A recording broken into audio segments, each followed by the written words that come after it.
Bonjour à tous, merci d'être là pour cette conférence Harry Potter. Alors on va commencer par accueillir un comédien de doublage que vous connaissez très bien, qui a fait la voix justement du personnage principal Harry Potter, c'est Kélian Blanc, je vous demande de l'applaudir très fort.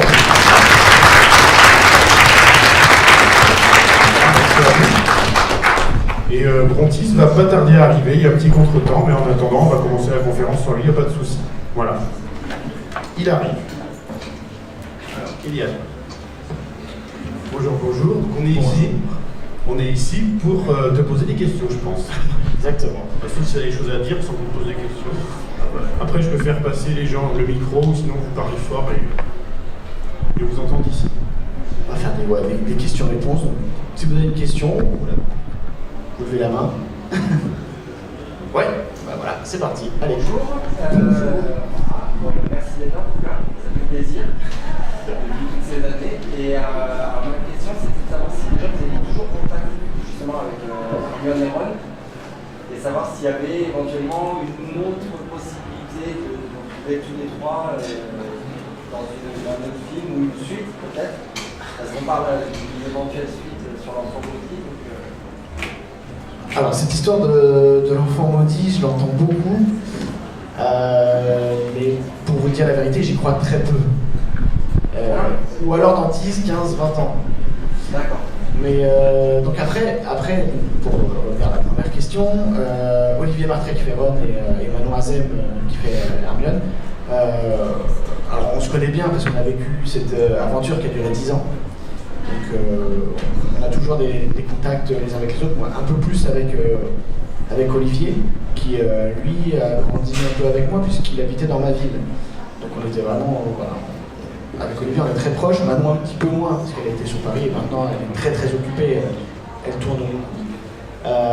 Mais effectivement, ouais, j'ai beaucoup de contacts avec eux et c'est des amis que j'apprécie. Pour ce qui est au niveau professionnel, est-ce qu'on va retravailler ensemble? C'est possible. Mais là, pour l'instant, il n'y a rien de prévu. Mais un directeur artistique peut très bien nous mettre sur un film ensemble la semaine prochaine, le mois prochain, l'année prochaine. Mais ça, c'est pas nous qui décidons. On ne décide pas de sur quoi on va travailler. Mais c'est plus que possible, oui, effectivement. Merci.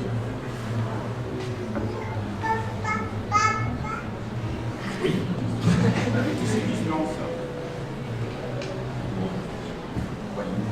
Alors c'est sur le métier de doubleur en fait, savoir un peu ce qu'il fallait faire pour intégrer ce milieu, comme ça. Alors, pour devenir doubleur, c'est compliqué déjà. C'est un milieu qui est un peu fermé, c'est vrai. C'est très particulier parce que les comédiens qui font du doublage ne sont pas très très nombreux. Il n'y en a pas pléthore. Et en fait, il faut faire de la comédie, il faut savoir jouer. Donc il faut, la plupart du temps, une formation de théâtre qui permet de savoir penser sa voix, de savoir jouer n'importe quelle émotion. Et en plus, il y a une partie technique dans le doublage qui est au niveau de la synchronisation des lèvres. C'est une question de rythme. Il faut avoir le rythme. Il faut comprendre le rythme des acteurs américains, allemands, japonais, après ça dépend. Pour pouvoir correspondre au niveau des lèvres. Et ça, c'est quelque chose qui se travaille, mais qui vient avec le temps. Et pour devenir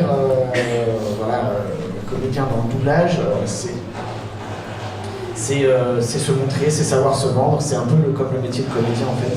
Enfin, c'est exactement comme le métier de comédien. Il faut se vendre à ceux qui peuvent nous faire travailler, leur faire des maquettes, montrer ce qu'on sait faire. Et avec ça, après, on nous appelle pour travailler. Mais il n'y a pas de casting sauvage dans le doublage.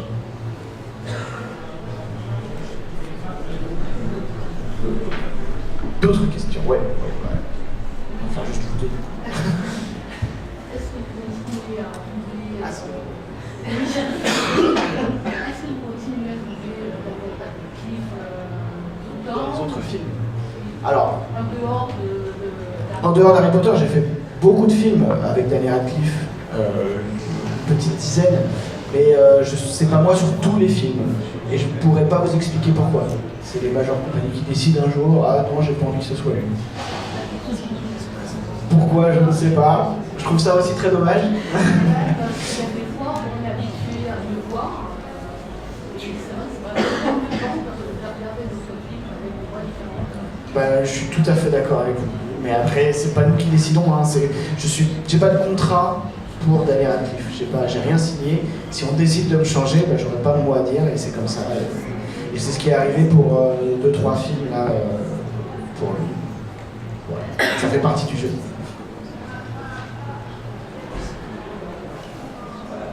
C'est pas mon réalisation, c'est juste pour savoir si vous pouvez faire un petit peu la voix d'Alice. Alors je vais vous faire une réplique. Ah, bah bon, c'est ce qui arrive. La régie. Et pendant qu'il arrive, je vais vous faire la petite réplique. Voilà, petite bouteille en aluminium, en billard de robinet. On va utiliser les bouteilles en plastique pour polluer la planète.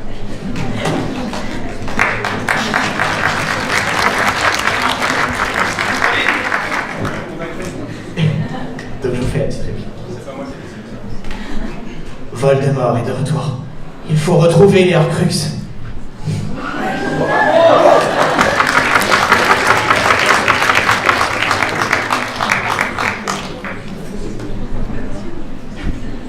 Donc j'ai commencé sans toi. Ah, tu vois ça? Je commençais. là.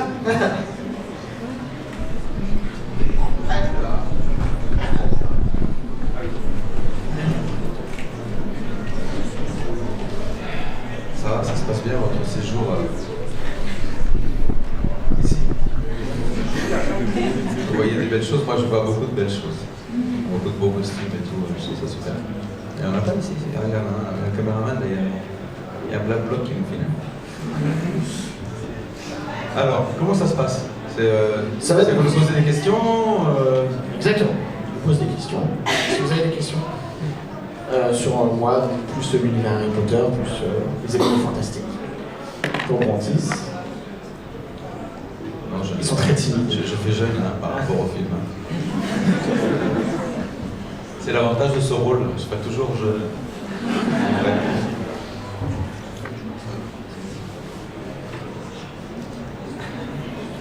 Bon, bah, merci. Voilà.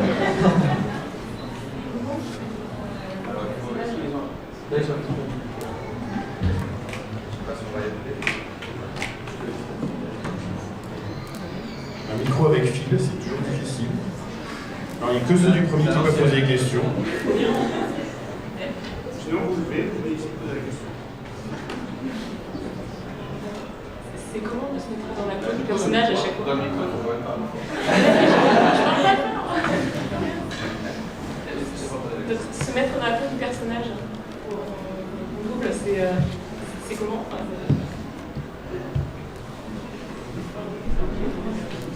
Pour se mettre dans la peau du personnage en général ou celui-là? Ou Nicolas Flamel? En général. D'abord, c'est une question d'imagination. Essentiellement, c'est ça. Tu vois? Et que ce soit le cinéma, bon, le cinéma vous donne une image toute faite, mais un peu plus au théâtre, mais aussi au cinéma quand même. C'est un moment où on va partager de l'imagination ensemble. Donc la pièce de théâtre, l'acteur ou le film vous propose un univers imaginaire, mais il y a toute une partie aussi qu'on compose nous-mêmes. C'est ensemble, on va imaginer quelque chose. Hein, on va croire que tout ça, pendant un moment, c'est vrai. Donc on va avoir une forme de crédulité volontaire. Tu vois? Et comme celle qu'ont les enfants. Alors, c'est pas infantile, parce que les enfants, parfois, dans leur jeu, ils sont extrêmement sérieux. Mais il y a un peu de ça. Il y a un endroit, je pense, pour les acteurs, quel qu'il soit, de voix, d'image, il y a un endroit d'enfance qui est préservé. Et c'est la crédulité et l'imagination, d'abord. Après, bon, moi, évidemment, je suis tellement transformé dans le film. Tu vois, je me regarde dans la glace, c'est pas moi. Hein, et je me demande, mais déjà, si je devais jouer un homme de 80 ans, 90 ans, par exemple, mon père a 90 ans. Je pourrais observer, mais il est tellement en forme que des hommes de 90 ans, il y en a comme mon père, il y en a d'autres qui sont malheureusement sur la sortie, quoi. Donc, on ne sait pas. Non, ils vont changer de dimension, changer de forme, etc. Donc on ne peut pas avoir une idée générale qu'est-ce qu'un homme de 600, tu vois. Comment tu fais, quoi. Qui en plus a 600 à cause de la pierre, enfin, c'est compliqué. Donc on te dit juste, ok, donc le corps, comment il bouge, qu'est-ce qui lui arrive, les articulations, tu vois. Moi j'ai 56 ans, et ben, parfois j'ai un petit peu mal au genou. Et puis j'ai été consulté, on me dit oh, c'est normal, c'est l'usure du cartilage. Mais vous avez rien du tout. Voilà, il faut faire renforcement, etc. Mais je me dis, mince alors, un homme de. Il y a une usure naturelle du corps, un homme de 600, t'imagines quoi. Surtout lui qui dit, ça fait 200 ans que j'ai rien fait. Donc moi je me suis dit, le mec, ça fait 200 ans au moins qu'il est là, et il est en méditation chez lui, il n'a pas bougé. Je lui dis, va sauver tout le monde, il y a Grindelwald, etc. J'y vais. Après il se réveille. Donc c'est essentiellement c'est ça. Et puis tu es très aidé par, dans ce genre de projet, tous les niveaux d'artisanat, ce sont vraiment des gens de haut niveau. Les décors, les costumes, déjà le décor ça te transporte complètement. La maison quand je suis entré dans la maison de Nicolas Flamel, déjà t'es ailleurs immédiatement. Quoi. Puis le costume, qui est fait avec la costumière, tu vois, il est fait sur mesure, il est fait sur toi. Alors est-ce que les manches sont comme ça, du fait qu'elles sont un peu longues, donc du coup ça veut dire qu'il tient toujours ses bras un petit peu recroquevillés, parce que si je laissais mes mains, j'aurais les manches ici. Donc tu vois, le costume est aussi un partenaire qui t'aide dans le jeu. Et puis après, quand tu as un bon auteur, au théâtre, Shakespeare, ce que tu veux, et il se trouve que J.K. Rowling est plutôt pas mal, auteur. Elle te nourrit en fait, elle nourrit ton imaginaire. Je ne sais pas si j'ai répondu à ta question. Je peux pas ajouter grand chose à ça, mais c'est vrai que c'est l'imaginaire et c'est le jeu. On a envie de devenir quelqu'un d'autre et ça nous amuse. Et effectivement, cette âme d'enfant, pour moi, c'est ce qui fait tout. C'est quand on se retrouve, quand on joue au cow-boy, au policier, au voleur. Quand on est enfant, on est policier quand on fait le policier voleur. On est le voleur, on a volé quelque chose, on le sent au plus profond de nous. Et en fait, nous, c'est dans cet état un petit peu qu'on essaie de rentrer pour entrer dans le personnage, pour ressentir tout ce qu'il a vécu, tout ce qu'il a pu vivre. Et ben, le but du jeu pour nous, c'est d'arriver à ressentir la même chose. Et à partir de là, il y a tout qui se déroule. Après, c'est une enfance comme celle de Harry, de Hermione, de Ron, etc. Ce qui est génial, moi je trouve, dans la série de Harry Potter, c'est que c'est une série de livres, d'abord, et de films, qui valorisent le travail intellectuel. Ils sont à l'école. Toutes leurs aventures se passent le week-end ou pendant la période de vacances. Le reste du temps, ils sont en classe et ils apprennent. Et quand ils ont un problème, ils ne vont pas chercher à donner un coup de poing pour le résoudre, ils vont dans la bibliothèque chercher, etc. Donc, c'est vraiment valorisé par le travail, le développement de leur esprit. Et pour un acteur, c'est pas seulement être juste comme un enfant, c'est aussi, pour Nicolas Flamel, j'ai lu un livre comme ça sur l'alchimie. Tu vas voir qu'en fait, il a une maison à Paris. En fait, sa maison, elle existe encore, c'est un restaurant, donc tu y vas, et tu entres là-dedans pour essayer de t'imprégner, tu te dis, il s'est déplacé ici. Il y a un vrai travail. Être acteur, c'est un vrai travail. Et je pense que pour l'avoir, lui en plus, il doit entrer dans le corps de quelqu'un d'autre aussi. C'est-à-dire traduire les émotions qui sont dans le film, mais il voit aussi un corps qui bouge. Et la voix est tellement liée au mouvement, à l'attitude corporelle, etc., qu'il doit intégrer tout ça avec lui, son propre corps d'interprète, qui enrichit le personnage. Vous voyez, donc c'est beaucoup de travail. C'est pas parce que des fois on dit l'enfance c'est innocent, c'est juste facile, les cow-boys, etc. Mais un enfant qui aime vraiment les cow-boys et les Indiens, il a regardé, il a étudié. Hein. Il a vu les westerns, il fait le cow-boy comme Clint Eastwood dans tel film, par exemple. Non, exactement. Sinon c'est que des clichés en fait. Alors tout en haut, le micro ça va être compliqué là. Parlez fort. Allez-y. En fait, moi je voulais savoir s'il y avait, durant les 8 films, une anecdote ou un souvenir que vous avez, un moment drôle, un moment très dur, quelque chose à raconter comme ça. Une anecdote sur le tournage. Alors j'en ai une que je raconte souvent parce que c'est celle qui m'a fait le plus rire et voilà. Et en fait, c'était lors du premier. Donc j'avais 12 ans et je prenais les transports pour aller voilà, dans les studios faire le doublage d'Harry Potter. Et il se trouve que je suis arrivé très en retard ce jour-là parce que une femme a accouché dans le métro dans lequel j'étais. Donc tout était bloqué, tout a été arrêté, je suis arrivé avec quasiment 1 heure de retard, et j'arrive dans le studio, et la scène que je dois doubler, c'est dans le premier, je ne sais pas si vous vous souvenez, quand le Cerbère à 3 têtes leur fonce dessus, et eux, ils vont dans une autre pièce, ils ferment la porte, voilà, très très fort. Et qu'est-ce qu'il dit à ce moment-là, Harry Potter? Il dit aux autres, pousse, pousse, pousse. Et j'ai mis à peu près 2 heures au bas mot pour faire juste ces 3 mots, ces 3 pouces, parce que je pleurais de rire. Je ne pouvais pas le faire sérieusement parce que j'étais mort de rire. Et donc c'est une anecdote parmi d'autres sur le doublage d'Harry Potter.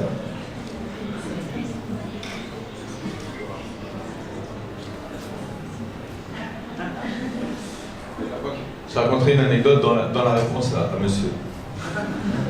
On va commencer par l'anecdote et à savoir est-ce qu'on retrouve justement Nicolas Flamel dans la suite. Est-ce qu'il prend une place un peu plus importante? Tu connais le hashtag Protect the Secrets? Alors, moi je dis, parce qu'on m'a demandé, parfois on me demande sur Twitter, sur Instagram, sur Facebook, on me demande ça. Je réponds, ma première réponse c'est seul Dieu, entre parenthèses, @J.K. Rowling, peut répondre à cette question. Et parenthèse, ou Warner Brothers, Warner Brothers. D'abord,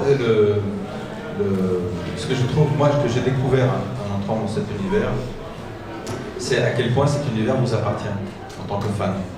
C'est vraiment, c'est merveilleux, quoi. Toutes les pages de gens qui commentent, qui élaborent des scénarios, en fait, c'est ça ce qui va se passer. C'est votre propre imagination est incroyablement stimulée par cet univers. Et je trouve ça vraiment formidable que, en fait, vous ne sachiez pas. Parce que du coup, vous-même, vous êtes créateur d'une sorte d'univers parallèle. Je ne sais pas si vous avez vu le Spider-Man, le dernier qui est sorti. Voilà, bon, l'histoire, après tout, c'est pas une histoire super originale, mais ce que j'ai adoré, c'est que chaque personnage a sa propre façon d'être dessiné. Hein, et c'était une animation vraiment à voir, moi j'ai trouvé ça formidable. C'est l'anti-Pixar, tu vois, quelque part, mais poussé très très loin. Moi, j'avais les yeux jusqu'à la fin, tu vois. Et pourquoi je parlais de ça? Oui. Et donc dans l'histoire, c'est pour ceux qui n'ont pas vu, spoiler, c'est pas grave, mais c'est pas très grave parce qu'on sait tout de suite. Il y a des univers parallèles qui sont plantés. Donc il y a plusieurs Spider-Man parce qu'ils se retrouvent dans un seul même univers.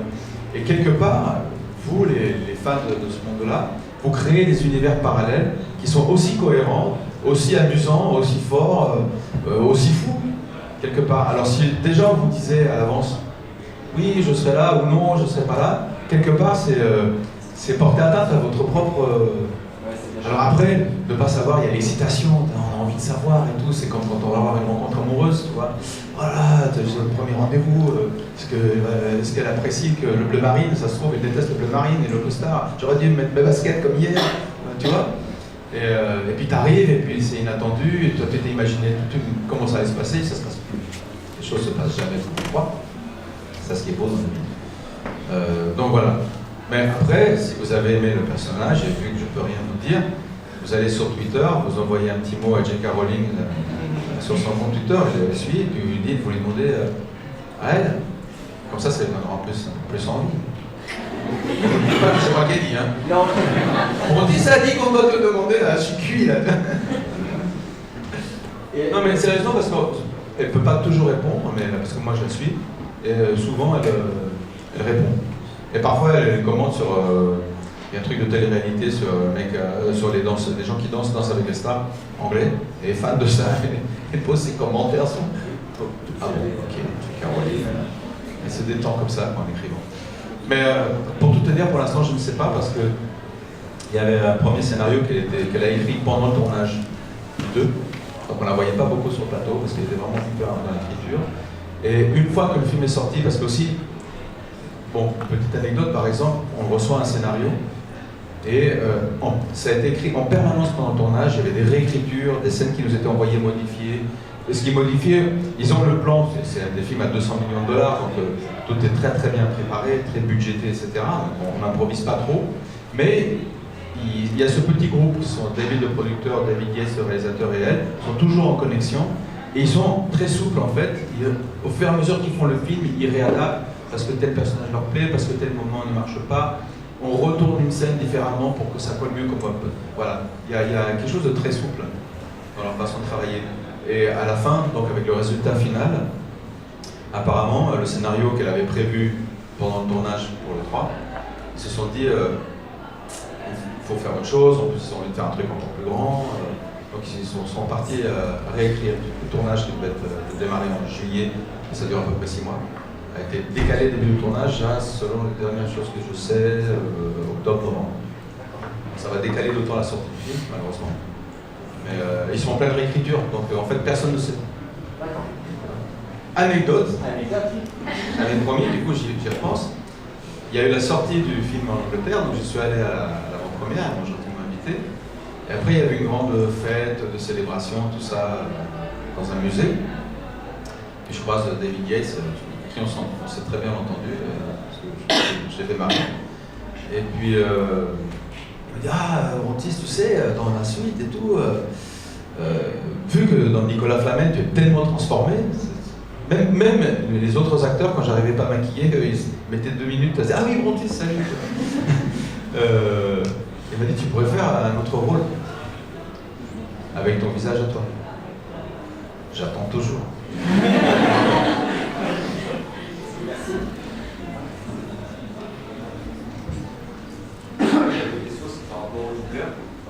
Parce qu'en fait, je me posais la question sur les personnages, en fait, on va dire des jeunes enfants.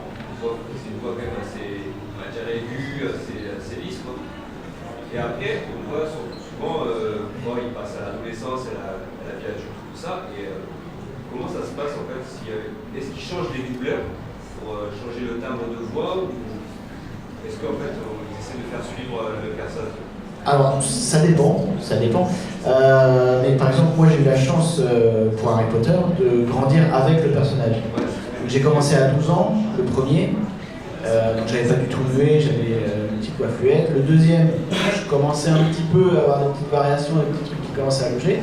Et le troisième, là j'avais muet. Et en fait, au final, un peu comme Daniel Radcliffe. Donc, ça m'a permis de le suivre. Alors effectivement, sur certaines séries, par exemple, j'ai doublé dans 7 à la maison, mais j'ai doublé que 2 saisons, où je doublais Simon, parce que le doubleur avait mué, mais pas l'acteur américain. Du coup, moi c'était à mes tout débuts, j'avais pas encore mué non plus, et j'ai doublé Simon dans 7 à la maison pendant 2 ans, le temps que l'acteur américain mue, pour qu'ensuite ce soit l'acteur qui l'avait fait, un comédien français qui l'avait fait depuis 5 saisons déjà avant moi, le reprenne, puisse le reprendre et se réadapter une fois qu'il avait mué. Et donc ça arrive de changer à cause de ça, parce que ça peut ne plus correspondre, mais ça peut arriver aussi qu'on grandisse en même temps. Et à ce moment-là, on le suit jusqu'au bout.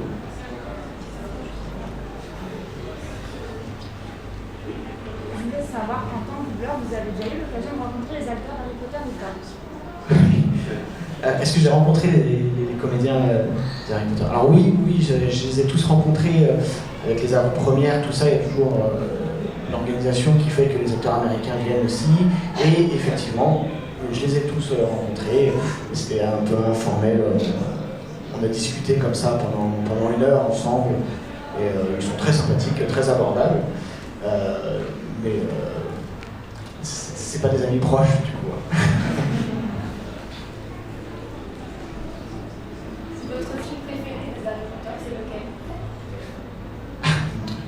Film préféré? J'ai tendance à préférer le numéro 3, Le Prisonnier d'Azkaban. Réalisé par Alfonso Cuarón, réalisateur mexicain. Alfonso Cuarón, réalisateur mexicain, qui a réalisé un très beau film dernièrement qui est sur Netflix, qui s'appelle Roma. Je le conseille, qui est très différent.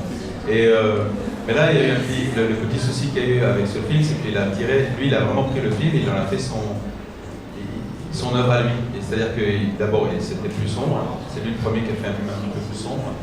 Et je sais pas si c'est le préféré de J.K. Rowling.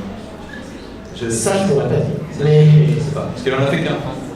Mais c'est vrai que l'univers qui commence à s'assombrir, plus l'histoire avec son oncle, tout ça, c'est un qui m'a plus plu, mais après je les aime tous. Hein. C'est lui qui a enlevé l'uniforme. C'est lui qui a commencé à enlever l'uniforme. C'est lui qui a dit bon, c'est bon, là, ils sont en vacances, moi je ne sais pas un uniforme. Parce qu'au Mexique, les enfants, ils ont aussi les publics qui a des uniformes. Et puis il dit mais moi, quand je suis en week-end, je ne suis pas en uniforme. Ouais, et alors à l'inverse, bon, il y en a forcément un que vous aimez le moins. Elle ne saura pas, on ne lui dira pas. Non, mais c'est très compliqué parce que je les aime tous, vraiment. Et même n'importe quel film que je double dedans ou je joue, voilà, je l'aime, même si le scénario est nul, si les textes sont nuls, et que je m'en rends compte, mais j'aime quand même. Chaque projet sur lequel j'ai travaillé, j'aime ce que je fais et j'aime le projet, même si inconsciemment je sais très bien qu'il y a des choses qui sont vraiment pas terribles dans ce que j'ai fait. Mais il y a la partie de moi vraiment, il y a 90% de moi qui dit mais j'aime quand même ce que je fais. Et donc le film, bah, je l'aime. Et le rôle, je l'aime. Et à partir de là, c'est trop compliqué de dire qu'il y a un film que j'aime moins. Voilà, ce serait dire que les autres sont mieux. Non, j'aime tout ce que je fais. C'est un peu comme à des parents, tu lui dis lequel de tes enfants tu préfères. Oui, mais ils sont différents. Regarde, je vais te poser une question. Qu'est-ce qui est plus loin de toi? Ton nez ou ton gros orteil droit? Mais non, ton gros orteil droit, c'est toi aussi. C'est toi aussi. Tu vois, à quelqu'un qui est dans un film avec sa voix, a mis son cœur, a mis son interprétation, il est dedans. Tu ne veux pas lui dire, tu préfères ta main gauche ou ta main droite? Laquelle tu veux qu'on te coupe? Dans ce sens-là, si je veux savoir dans quelle situation en fait, il se sentait le moins proche d'arriver. Enfin, il y a forcément un moment donné où psychologiquement, on est en accord avec le personnage, mais est-ce qu'il y a des situations où un contexte dans lequel il s'est senti moins à l'aise c'était plus dans ce sens-là peut-être Moins à l'aise, c'est quand même très compliqué comme question. Évidemment qu'il y a des fois, il fait des choix où, moi en tant que Kélian, je me dis j'aurais pas fait le même choix. C'est compliqué. Je vais me permettre, je te la pose autrement la même question. Essaye, vas-y, essaye. Parce que c'est ce que je me demandais. Tu as commencé à 12 ans, donc tu n'étais pas vraiment adolescent encore, pré-adolescence. Le moment d'adolescence est un moment que nous traversons tous on est tous, voilà, ça nous bouleverse, hein, les hormones, tout ça. Le personnage lui-même traverse par ça, par les doutes, les angoisses qu'il y a. Comment tu as vécu cette double adolescence, en fait, la tienne et la sienne? C'est vrai, alors, moi je suis de nature très joyeuse, je souris tout le temps. Et effectivement, Harry Potter, il a un peu tout le malheur du monde sur les épaules, il est un peu dépressif, on peut le dire. Ah, pas très bien, c'est donc il y a ce côté-là qui était complètement différent de moi. Mais aussi un côté, alors, étrangement, Harry Potter, il est connu quand il arrive à Poudlard, il est connu de tous, tout le monde le connaît. Et c'est vrai que j'ai vécu un peu la même chose, parce que dans mon collège, dans mon lycée, quand j'arrivais, voilà, en fait, tout le monde savait que j'étais un peu la célébrité du collège, un peu comme Harry.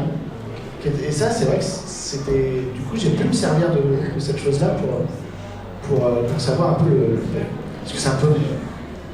Ça met un peu de malaise quand tout le monde te connaît, que la personne en face de toi, on ne la connaît pas du tout. Et puis c'est tout sur ta vie, c'est tout ce que tu as fait. Donc je me suis servi de ça. Et alors après, j'ai grandi en même temps que lui, et finalement, les étapes qu'il a vécues, je les ai vécues en même temps, et on peut dire que c'est deux étapes différentes, l'adolescence de Harry Potter et la mienne, mais au final, j'ai tellement grandi avec, c'est une aventure qui a duré 10 ans, qu'en fait elles sont mêlées. Elles sont emmêlées, j'ai presque vécu la même adolescence que lui. Dans le sens où j'ai grandi avec lui, j'ai eu les problématiques physiques, amoureuses, les mêmes que lui finalement. Et donc, j'ai tendance à dire que le personnage d'Harry Potter, et même Daniel Radcliffe et moi, on a grandi ensemble et on forme presque une unité. forme une personne qui a grandi en même temps, et on a évolué en même temps. Et c'est pour ça que Harry Potter fait totalement partie de moi, finalement. J'ai une question. Est-ce que tu connais des interprètes dans d'autres langues, des doubleurs dans d'autres langues d'Harry Potter? Ça existe des rencontres Non, il n'y a aucune rencontre sur les autres. Non, j'ai. Il faudrait qu'un jour ici on le réinvite et qu'on invite la voix coréenne, par exemple. Non, mais c'est vrai, parce que voir si le fait de doubler Harry a fait qu'il y a eu des expériences en commun, qui ont vécu des choses parallèles. Possible et même peut-être probable. Mademoiselle, parlez fort. Est-ce que vous avez déjà rencontré J.K. Rowling? Moi, je ne l'ai pas rencontrée, parce qu'elle était très peu sur le plateau quand on était en train de tourner. Elle est venue un jour pour me voir, mais on était dans un problème de scène qui se passait à l'extérieur, on ne pouvait pas accéder au plateau, on avait un quart d'heure de lumière pour tourner ce truc-là, tout le monde était hyper stressé, et le temps qu'elle arrive sur le plateau, qu'elle me dise bonjour et qu'elle reparte, la lumière elle était partie. Donc moi j'étais, je me suis dépêché à la fin pour me dire, bon elle doit être encore là, mais elle ne pouvait pas rester longtemps. Et après il y a eu à la fin du tournage, à la toute fin, après quand c'était fini, il y a eu une fête de fin de tournage à Londres. Moi j'étais déjà rentré à Paris, à la date de cette fête-là, je travaillais sur autre chose. Donc j'ai pas pu y aller.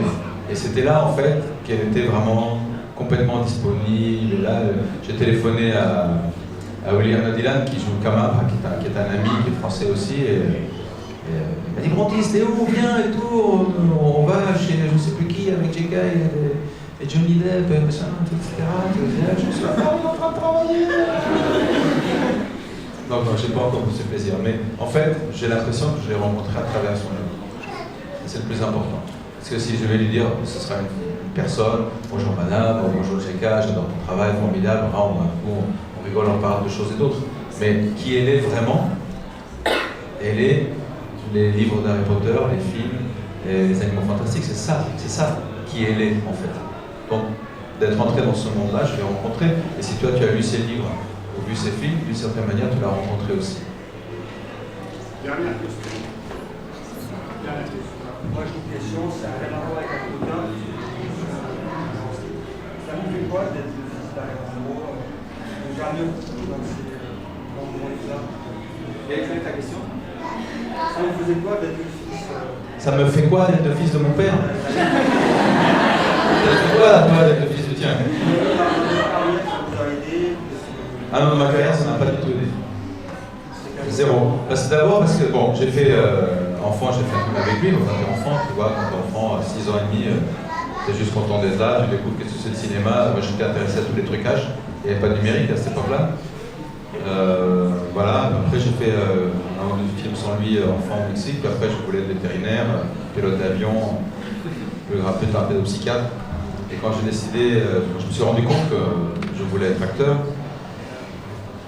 Mon père à ce moment-là, lui, il n'était plus dans le cinéma du tout. Il s'était tourné, c'est après l'échec de Dune, qu'on devait faire ensemble aussi. Ça, il y a un documentaire qui s'appelle Jodorowsky's Dune, qui est formidable. Vraiment, le réalisateur Frank Pavich a fait un super boulot là, qui raconte, voilà. Et après, moi, je pensais plutôt être acteur. Donc, quand j'ai décidé ça, mon père, lui, était complètement séparé de cet univers-là. Il faisait de la bande dessinée. Donc, parfois, les gens me disaient c'est toi le fils du dessinateur? Non, du scénariste. Tu vois, mais ils ne savaient même pas exactement, quoi. Et même si l'Incal, la Casa des Tabarons, tout ça avait beaucoup de succès. Donc, j'ai fait toute ma carrière au théâtre d'une façon totalement autonome, indépendante. C'est vraiment. Et puis, pour ceux, je pense que nombre d'entre vous ne savez pas de qui on parle. Mais lui, c'était un cinéaste d'art, d'auteur, culte, tu vois, pas connu du grand public. Donc aucun de ses films a fait de l'argent, disons, ce qui est quand même, hélas, la valeur principale maintenant dans le monde. Donc c'est pas, je sais pas, j'aurais été le fils d'Isabelle Huppert, c'est différent. J'aurais rencontré, j'aurais été placé, ou le neveu de Depardieu, j'aurais baigné dans ce milieu. Je n'ai pas du tout baigné dans le milieu du théâtre au moment où j'ai voulu être acteur. J'ai fait ma carrière tout seul. Et puis c'est beaucoup plus tard, en fait, quand mon père est revenu au cinéma avec La danse de la réalité, puis Poésie sans fin, qu'il a fait récemment, c'est son autobiographie, il m'a demandé de jouer son père dans le film sur son enfance. Mais là, c'était parce que il m'appréciait beaucoup comme acteur. Parce que pour un réalisateur, après, à son âge, à 84 ans, qui retourne au cinéma, donc qui est un peu attendu, entre guillemets, il ne va pas risquer de mettre le film sur les épaules juste de quelqu'un qui est juste son fils, qui en plus n'est plus un ado. Enfin, tu vois, j'avais pas besoin qu'il mette le pied à l'étrier. Donc c'était juste parce qu'il appréciait mon travail. On avait fait 3 pièces de théâtre ensemble avant. Et moi j'appréciais son univers, j'aimais le scénario. Donc voilà. Après, c'est sûr que j'ai baigné dans un milieu, pas dans un milieu, mais dans un... Lui, il aime l'art, donc j'étais au contact de la peinture. Moi, j'adore la bande dessinée. Donc voilà, j'ai rencontré Moebius par exemple. Je suis à la maison, j'ai 2-3 dessins de Moebius qu'il m'a fait parce que je traînais chez lui, je regardais dessiner toute la journée, fasciné, tu vois. Donc à ce niveau-là, oui, tu peux avoir une sensibilité. Mais pratiquement dans ma carrière, non, ça m'a jamais aidé. Et maintenant que lui, on parle beaucoup de lui maintenant, parce qu'à 10 ans, Jodorowsky's Dune a fait qu'il est devenu très mainstream parce que le documentaire est vraiment génial. On me pose beaucoup plus la question maintenant, aujourd'hui à 56 ans, tu vois, on met beaucoup plus mon père là que quand j'étais jeune ado, gamin ou jeune adulte. Voilà. C'est ma normalité en fait, tu sais. Donc un enfant, il n'a pas de distance, parce que ce qu'il vit, c'est le normal. Devenir adulte, c'est aussi s'ouvrir aux autres et se rendre compte qu'il y a des gens qui ne vivent pas la même chose que toi, qui n'ont pas le même confort ou un confort que toi, qui ont des idées différentes des tiennes, et apprendre à te comprendre et à connaître l'autre, c'est ça le passage à l'adulte. Mais enfant, non. Enfant, quand t'es bébé, le monde, c'est le sein de ta maman. Après, tu t'aperçois que t'as un papa, et puis des frères, des chats, des chiens, la maison, l'école, etc. On sent le pédopsychiatre. Voilà. Ah, donc, oui, ils sont en dessous. Bon, voilà. J'espère que j'ai répondu à ta question, parce que je pense qu'il faut qu'on l'arrête pas. Merci beaucoup.